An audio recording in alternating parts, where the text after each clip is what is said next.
Rome because James Harden go attack every single time. He's been incredible, man. I think he's made the game a lot easier for Kawhi, as you just said, for Paul George and these guys. But I think all of this, and I think you agree, all of this changed when Russell Westbrook went to the bench. And I've seen some, I think I saw on your IG like a video of you like greeting Westbrook. You guys seem to be friendly. What do you think? Like, what do you think about the leadership of Russell Westbrook and the role he has played on this team in terms of the success and the positive energy he's given the Clippers? What do you think about Russell Westbrook and what he's been doing?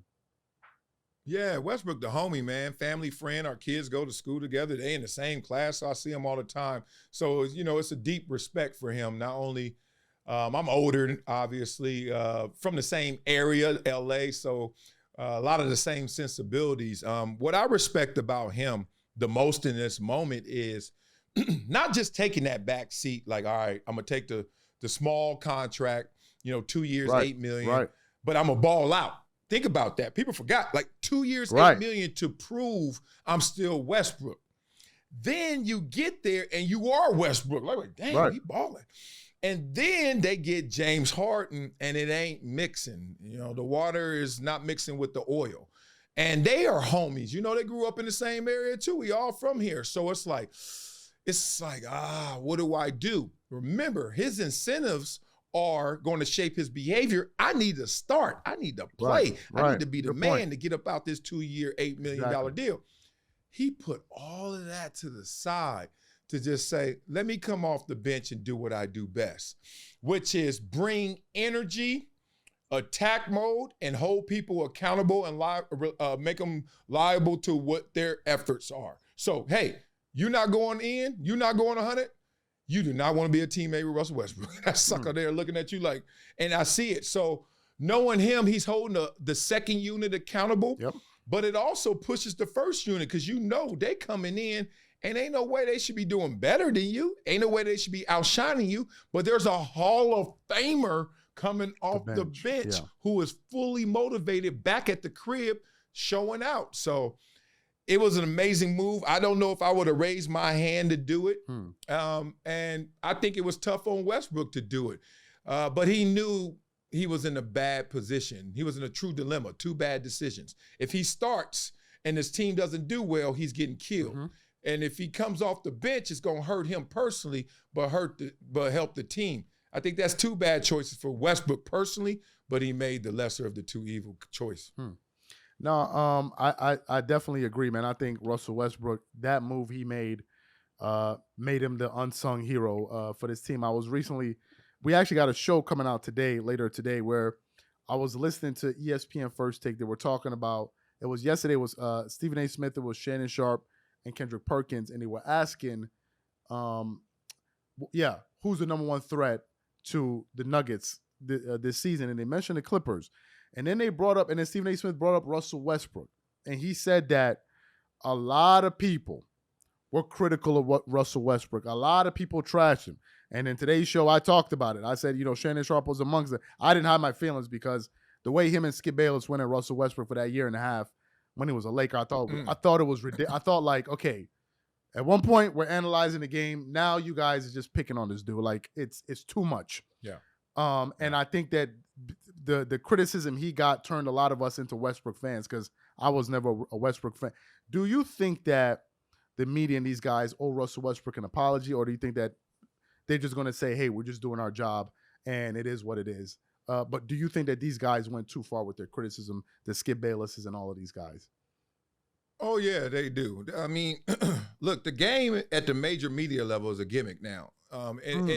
That's a boss. I hate when they don't want to admit it, but I don't need them to admit it because I saw and sat through it, And so this is what's happening at the major media level. Rex Ryan is just fallen victim. We lost Rex Ryan, y'all. We lost Shannon. We lost Stephen A. And it's okay because they're doing a different part of the circus, and we're all in the circus. So in their tent, now they put extras on everything, and worse, for those who formerly played or coached, they doing it just to keep up with those who didn't play.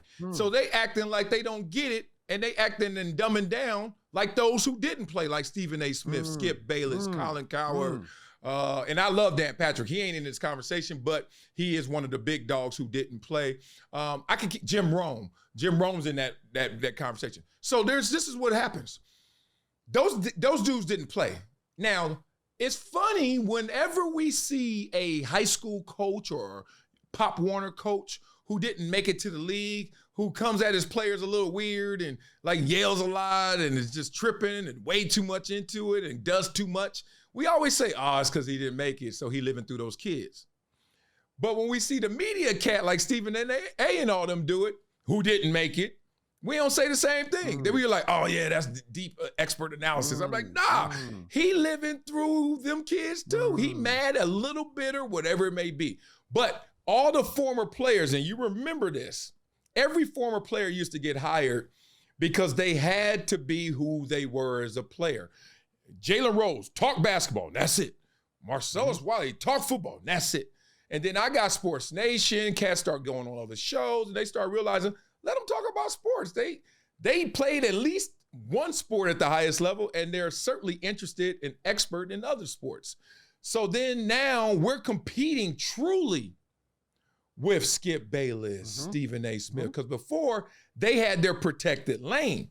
And we couldn't get in their lane, they couldn't get in our lane, and then none of us could get into the host lane, right? None of us could be the host of Mike Greenberg, et cetera, right? So everybody had 3 lanes. And then they were like, wait a minute, we can merge these lanes so Stephen A. can become a host / or he can become who he is. And then you start seeing us start to be like them. So to compete, to get the big money, to get the big attention, you can't just go over there and just say it from some informed position. You can't just break it down into. You got to go over the top. You can't just do it. You know, you got to put something on it. And so now you hear him put something. How in the hell? Look, Shannon Sharpe's a Hall of Famer.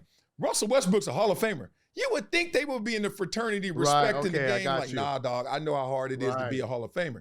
But instead, he ain't in that game no more. Shannon in the Skip Bayless and Stephen A. Smith game.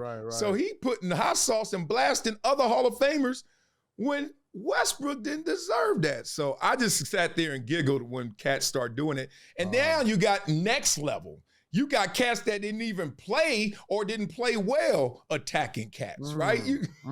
This whole freaky thing between Acho and Justin Herbert needs to stop.